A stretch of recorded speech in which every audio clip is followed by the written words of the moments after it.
Hello everyone, welcome to not not air education. तो आज से हम लोग स्टार्ट करने वाले हैं सेट थ्योरी एंड रिलेशन।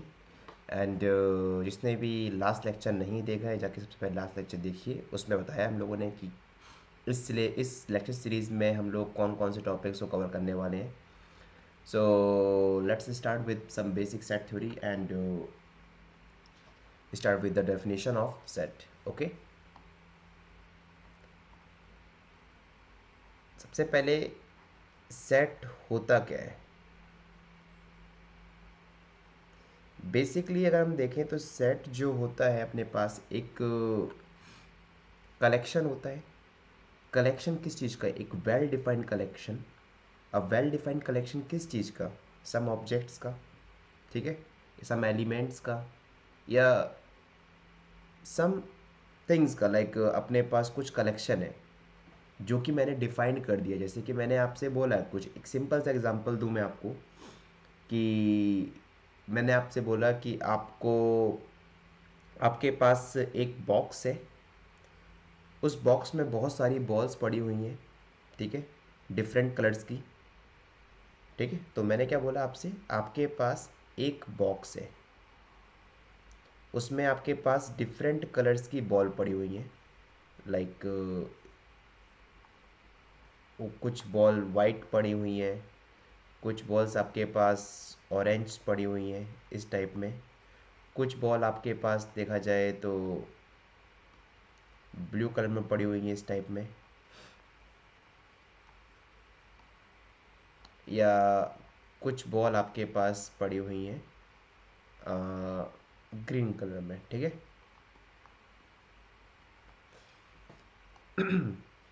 तो आपको पता नहीं है कि अभी इस कंटेनर के अंदर कितनी बॉल है, बट आपको ये पता है कि बेसिकली ऑरेंज बॉल कितनी है।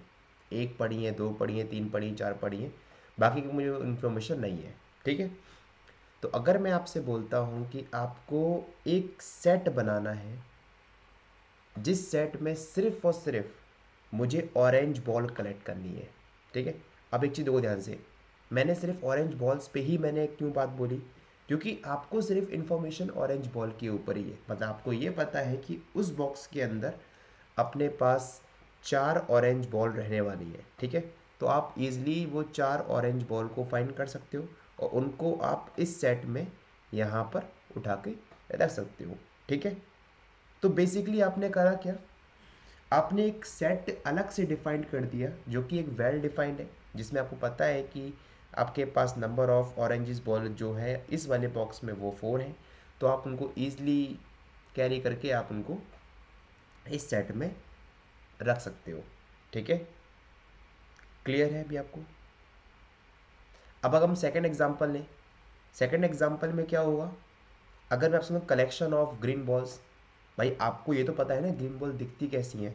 तो आपको करना क्या है, आपने इस बैग में हाथ डालना है।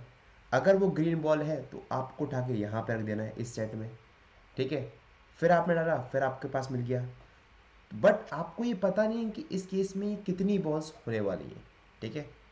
तो उस केस में आपको ये जो सेट के जो कार्डिनलिटी है, मतलब कार्डिनलिटी इन द सेंस कि आप ये तो बोल पा रहे हो कि हाँ ये सेट में अपने पास सभी ग्रीन बॉल्स आने वाली है, बट आप इसके ऊपर कमेंट नहीं कर पा रहे हो कि ये सेट के पास फाइनाइट नंबर ऑफ बॉल्स है या इनफाइनाइट नंबर ऑफ बॉल्स है। जैसे कि यहाँ अपने पास फाइनाइट नंबर है। फाइनाइट नंबर मतलब जिसको हम लोग काउंट कर पा रहे हैं और जिसको हम पता है यहाँ पर एग्जैक्टली इतने ही नंबर हैं, इतने ही बॉल्स हैं इस सेट के पास। इनफाइनाइट और फाइनाइट में हम लोग यहाँ पे कंफ्यूज हैं, ठीक है। ओके, तो हमारे पास इस सेट की कंप्लीट इंफॉर्मेशन अभी नहीं है हमारे पास, ठीक है। ओके, तो स्टार्ट करते हैं बेसिक डेफिनेशन से। तो जैसे मैंने बोला कि सेट क्या होता है अपने पास, एक वेल डिफाइंड कलेक्शन होता है। A well defined collection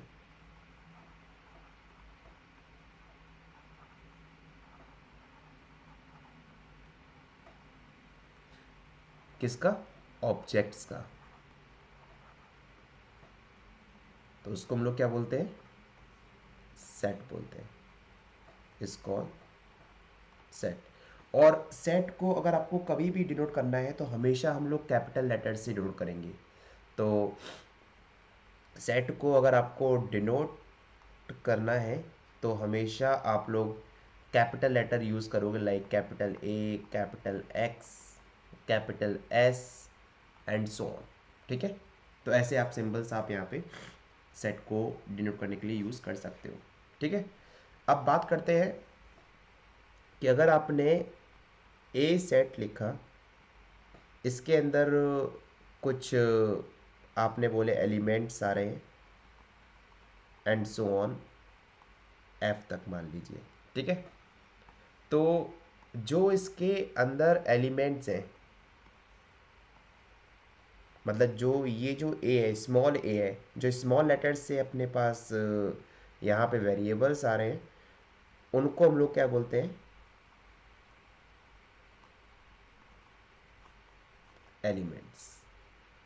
okay, अगर मुझे ये बोलना है कि ये ए एलिमेंट इस कैपिटल ए सेट, इस कैपिटल ए मतलब इस सेट के अंदर बिलोंग कर रहा है, तो हम क्या बोलेंगे, ए बिलोंग्स टू ए। तो ये जो सिंबल है वो सिंबल हम लोग यूज़ करते हैं बिलोंग्स टू ए, मतलब बेसिकली ये वाला एलिमेंट इस सेट के अंदर बिलोंग कर रहा है। और मुझे ये दिखाना है कि कोई एलिमेंट बिलोंग नहीं कर रहा है ए सेट के अंदर, तो कैसे दिखाएंगे, वो भी जरूरी ना।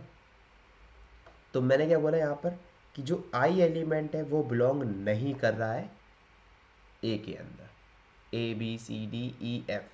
ठीक है, ई एफ, एफ तक ही सारे एलिमेंट अपने पास, सारे लेटर बिलोंग कर रहे हैं इस सेट में, बट एफ के आगे अपने पास कोई और लेटर इस सेट के अंदर नहीं आ पा रहा है।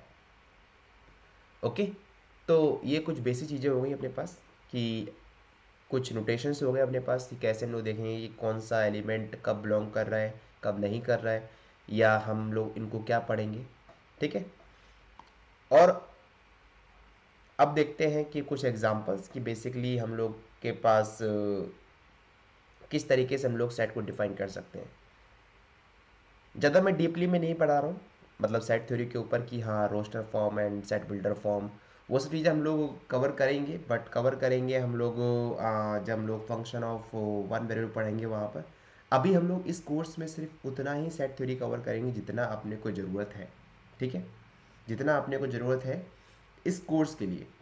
ओके, तो मान लीजिए अपने पास एक सेट गिवन है जहाँ पे मैं ये बोल रहा हूँ कि जो आपको एलिमेंट्स लेने हैं वो लेने हैं नेचुरल नंबर से, और आपको एलिमेंट्स लेने हैं सिर्फ 1 से 5 तक के बीच में।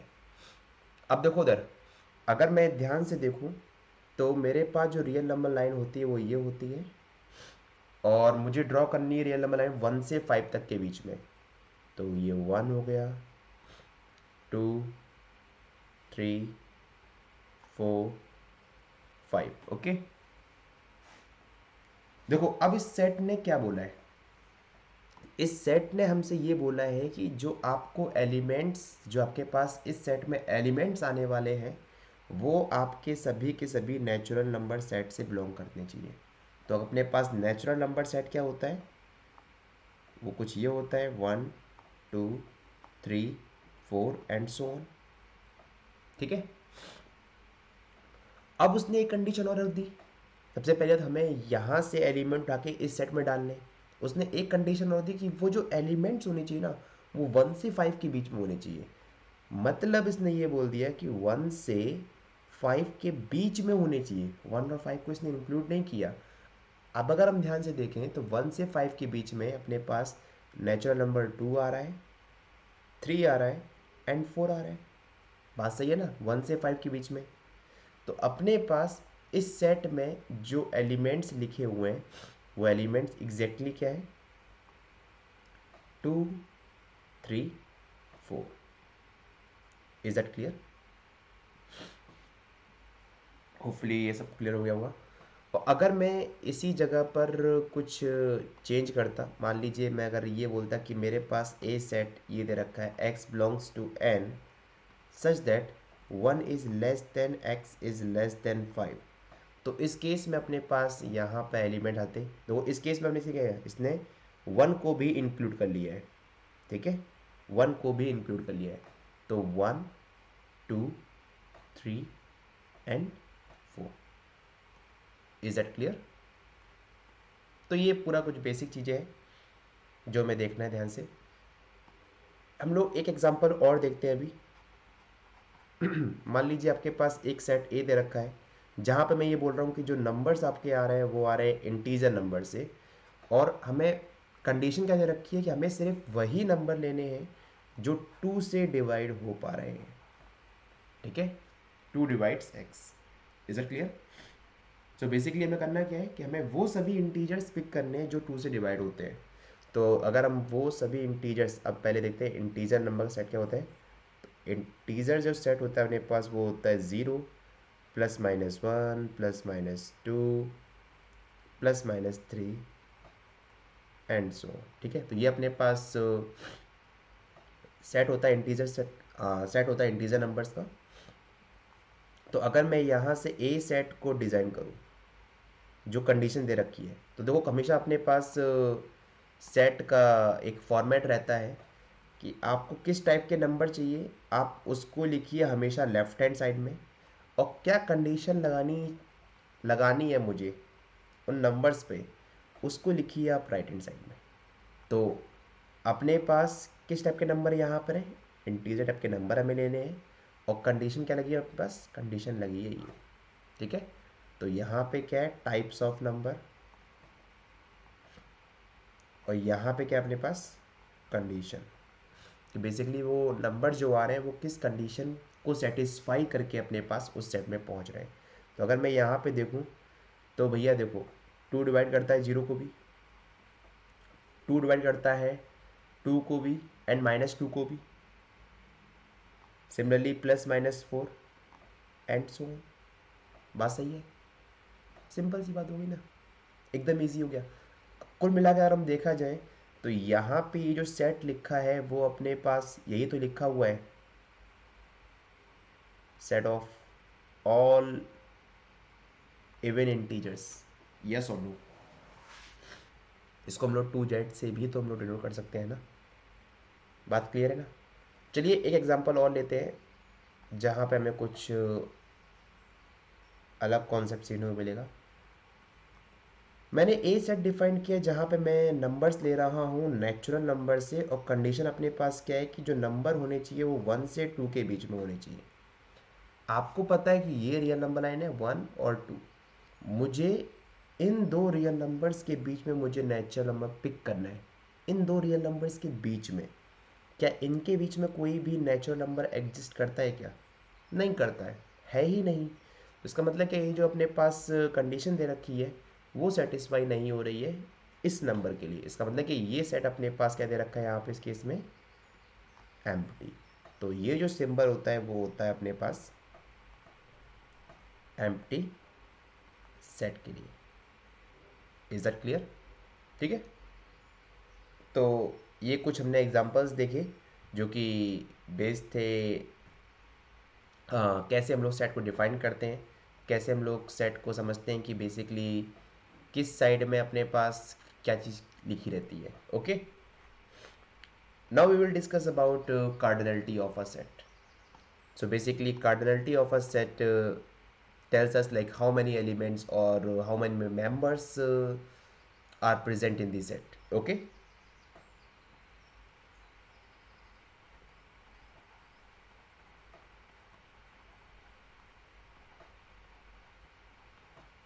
Cardinality of a set. So basically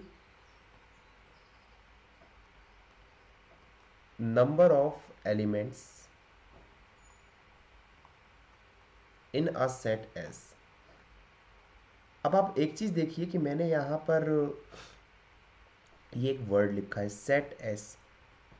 when ever I right set S, इसका मतलब क्या है कि वो जो सेट मैं जो डिफाइन कर रहा हूँ वो एक वेल डिफाइंड है, ठीक है, उसके पास एक वेल डिफाइंड कलेक्शन है, ठीक है।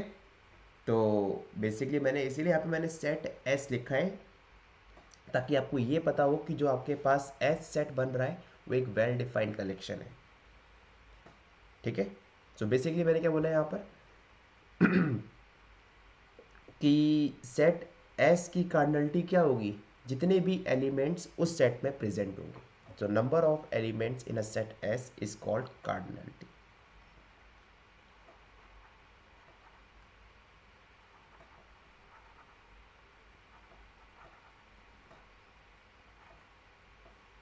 Cardinality of a set S, ठीक है। And basically it denotes by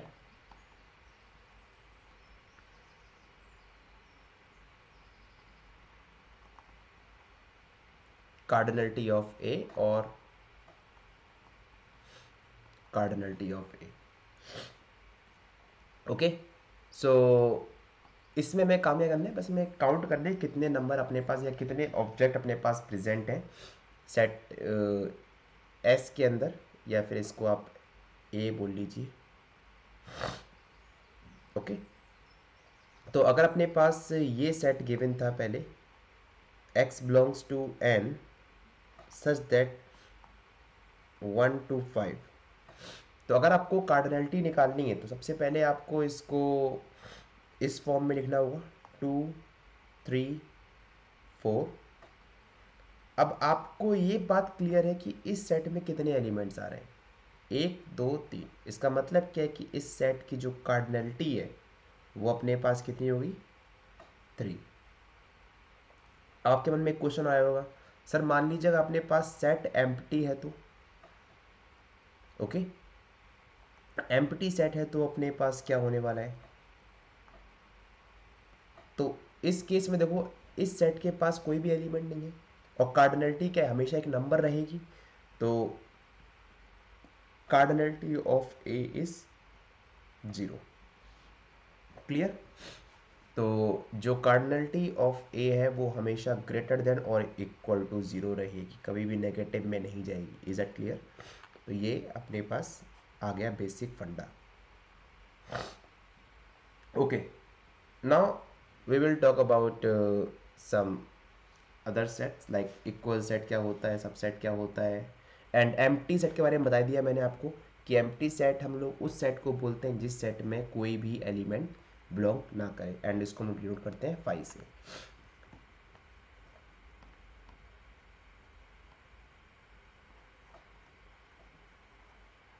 equal set basically हम लोग कब बोलेंगे कि दो सेट अपने पास इक्वल है, टू सेट्स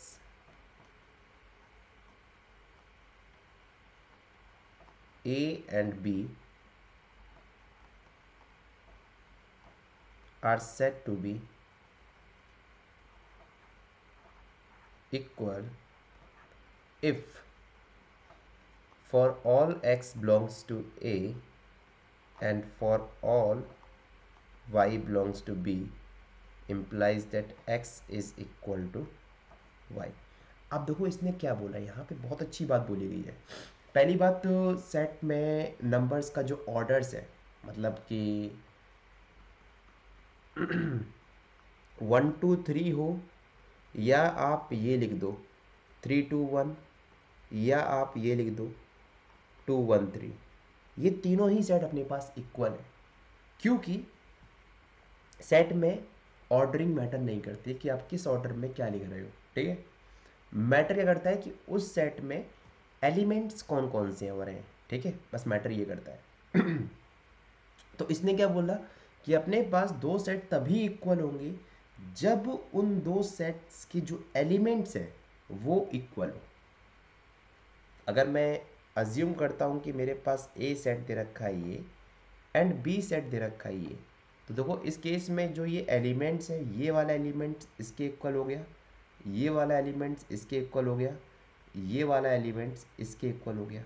इसका मतलब क्या है कि ए और बी सेट दोनों अपने पास क्या है, इक्वल है। ठीक है, इज इट क्लियर। और इक्वल आप कब नहीं बोलोगी, अगर आपने ऐसा एलिमेंट ढूंढ लिया, like if you find any element in A which does not belongs to B, then we say A is not equal to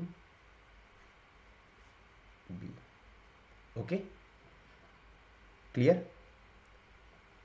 ये तो सिंपल सा फंडा हो गया ना अपने पास। अगर आपने ऐसा कोई भी एलिमेंट देख लिया जो ए में तो बिलोंग कर रहा है बट बी में बिलोंग नहीं कर रहा है, इसका मतलब क्या है कि वो सेट अपने पास आपस में इक्वल नहीं हो सकते कभी भी। ठीक है, क्योंकि एक की कार्डिनलिटी कुछ और है, दूसरे की कार्डिनलिटी कुछ और है। काफ़ी बच्चे यहाँ पे ये भी कंफ्यूज रहते हैं, सर हमारे पास अगर दो सेट की कार्डिनलिटी सेम होती है तो सर वो अपने पास इक्वल सेट हो जाते हैं। अरे भाई कैसे, देखते हैं ज़रा। 1 2 3, इस सेट की कार्डिनलिटी क्या है अपने पास, बताइए? 3 है।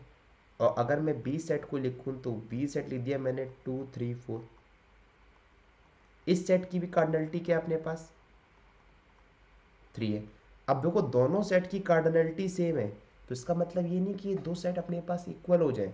मैंने क्या बोला, आपको अगर एक ऐसा एलिमेंट मिल जाए ए में जो कि बी में ना हो तो आप तुरंत वहाँ से बोल सकते हो कि जो ए है वो बी के इक्वल नहीं। Is it clear? ठीक है, सिंपल कॉन्सेप्ट लगा अभी एकदम। Okay, now we will talk about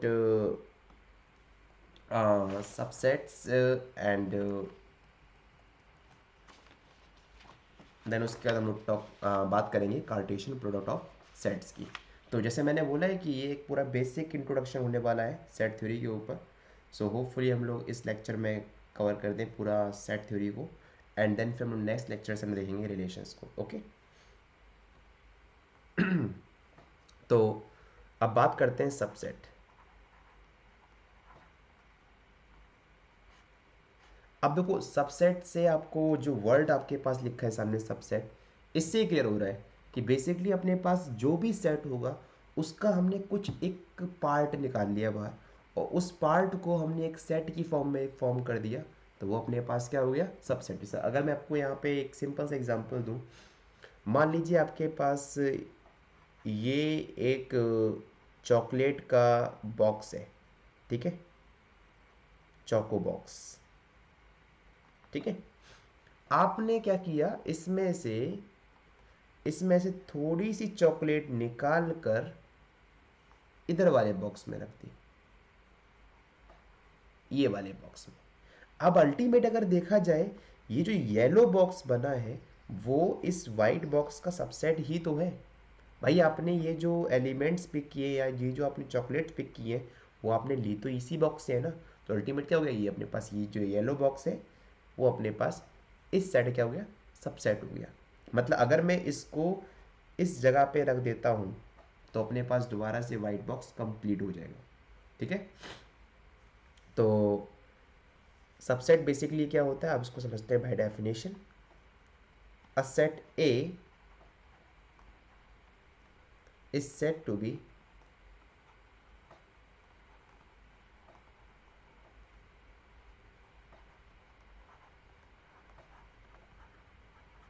subset of B if for all x belongs to A implies that x belongs to B। मैंने क्या बोला, A को हम लोग B का सबसेट कब बोलेंगे, जब A के हर एक एलिमेंट B के अंदर बिलोंग कर जाए। ये तो मैंने बोला ना। अब इसी चीज़ को ज़रा लिख लेते हैं, तो देखो कितना इजी है ना समझना एकदम। अगर आपने नोटेशंस को समझ लिया, अगर आपने सेट को समझ लिया कि बेसिकली होता क्या है, तो आपके लिए सब चीज़ें एकदम ईजी होती जाएंगी। तो मैंने क्या बोला यहाँ पर, इफ़ ऑल एलिमेंट्स ऑफ ए, जितने भी एलिमेंट्स अपने पास सेट ए में दे रखे हैं वो सभी के सभी कहाँ बिलोंग कर जाएं, बी में। बस खत्म। If all elements of A belongs to B set, then we say A is subset of B. ठीक है, तो कुछ एग्जांपल्स देखते हैं जिससे आपको और अच्छे से क्लियर हो जाए। जैसे मान लो मेरे पास एक सेट दे रखा है 1 2 3 4 5 6, मैंने यहाँ पर एक A1 सेट डिफाइन किया, A1 मैंने डिफाइन कर दिया 2 4 5। मैंने यहाँ पे A2 डिफाइन किया 1 3 5। A3 डिफाइन किया 1 2 4 6। A4 डिफाइंड किया 2 6 7। बताना है कि आपको A1 A2 A3 A4 में कौन कौन से अपने पास सबसेट्स हैं। देखो सिंपल सी बात है, सबसे पहले डिनोट कैसे करते हैं वो भी देख लेते हैं एक बार। एंड इट डिनोट्स बाय, अगर आपको डिनोट करना है कि सबसेट है कि नहीं है, तो अगर है तो आप कुछ इस तरीके से सिंबल को यूज़ कर सकते हो, A subset of B. Okay, काफ़ी जगह आपने ये भी सिंबल देखा होगा, A is proper subset of B. इन दोनों में डिफरेंस क्या होता है अभी आपको मैं नेक्स्ट स्लाइड में क्लियर करता हूँ। ओके, तो पहले हमें चेक करना है कि A1 जो है वो ए का सबसेट है कि नहीं है। ठीक है, अब देखो अगर आपके पास ये सिंबल लगा है, या फिर सॉरी ए लिखिए यहाँ पर,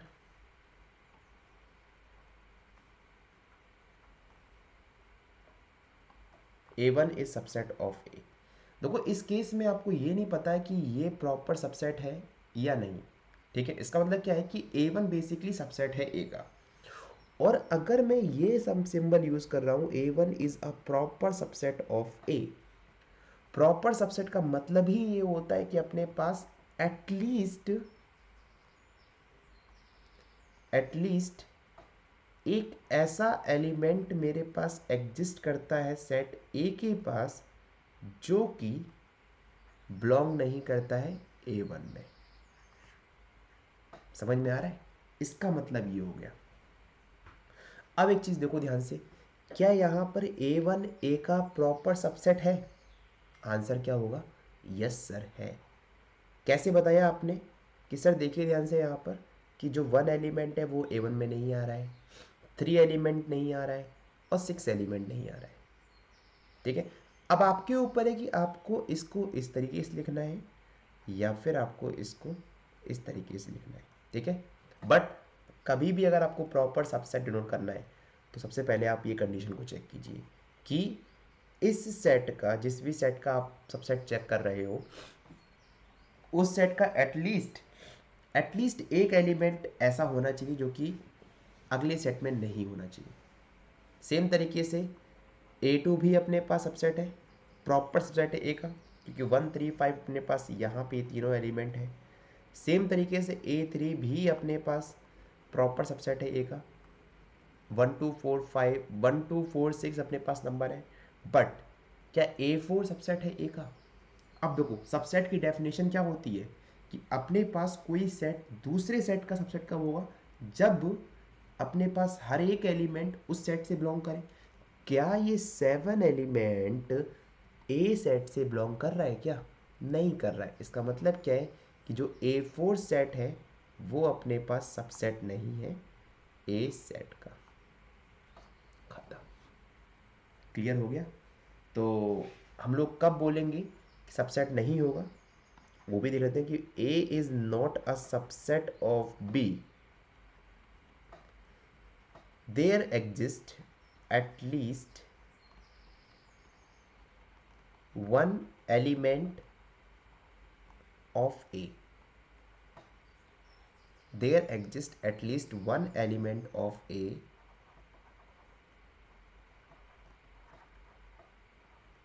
which does not belongs to B. Clear? Simple सी डेफिनेशन हो गई। अगर आपसे मैं पूछूं क्या नेचुरल नंबर का सेट सबसेट होता है इंटीजर नंबर का, तो आपका आंसर क्या होगा? Yes sir. क्या इंटीजर नंबर का सेट सबसेट होता है नेचुरल नंबर का सेट? नहीं सर। क्यों? क्योंकि अपने पास मुझे एक एलिमेंट ढूंढना है ना, तो मैंने यहाँ पे जीरो एलिमेंट ढूंढ लिया। जीरो एलिमेंट बिलोंग तो करता है इंटीजर सेट में, बट जीरो एलिमेंट बिलोंग नहीं करता है नेचुरल नंबर के सेट में। ठीक है, तो ये बेसिक से कुछ एग्जांपल्स हो गए जो हमने यहाँ पे किए। And now we will talk about Cartesian product. Okay, Cartesian product of sets.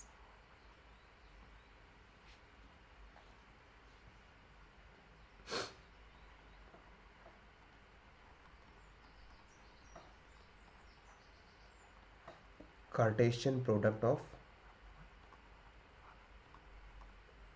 Sets. अब देखो बेसिकली इसको हम लोग डिनोट करते हैं कुछ इस तरीके से, ए क्रॉस बी और बी क्रॉस ए, जहाँ पे ए और बी दोनों ही अपने पास क्या है, नॉन एम्प्टी सेट्स है. ठीक है, where A and B are non empty set.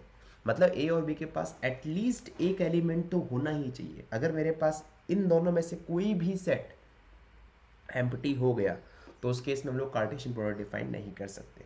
ठीक है, तो ए क्रॉस बी का मतलब क्या है, जो आपके पास एलिमेंट्स आएंगे इस सेट में वो कुछ इस तरीके के आएंगे, ए कॉमा बी. मतलब ये जो ए एलिमेंट होना चाहिए वो एलिमेंट सेट ए से बिलोंग करेगा, एंड जो एलिमेंट बी है वो आपका सेट बी से बिलोंग करेगा. सेम तरीके से अगर आपको डिफाइन करना है बी क्रॉस ए, तो अपने पास जो ये पेयर है वो कुछ एलिमेंट ऐसे आएंगे बी कॉमा ए टाइप में. तो B belongs to B, A belongs to A. Clear? तो सिंपल सा एकदम नोटेशन है, सिंपल सा कॉन्सेप्ट एकदम. याद रखना कि ये दो एलिमेंट तभी इक्वल होंगे, ए कॉमा बी इक्वल होगा बी कॉमा ए के, कब, जब A is equal to B and B is equal to A हो. क्लियर? जब ये वाला एलिमेंट इसके इक्वल हो और ये वाला एलिमेंट इसके इक्वल हो, तभी ये दो एलिमेंट्स इक्वल होंगे. एक एग्जांपल लेते हैं. मान लीजिए अपने पास एग्जांपल दे रखा है, ए मैंने यहाँ पे सेट डिफाइन किया है 1 2 3, एंड मैंने एक बी सेट डिफाइन किया ए कॉमा बी. ठीक है, तो अगर मुझे यहाँ पे ए क्रॉस बी डिफाइन करना है तो मैंने क्या बोला कि जो पहला एलिमेंट रहेगा वो सेट ए का रहेगा, जो दूसरा एलिमेंट रहेगा वो अपने पास सेट बी का रहेगा.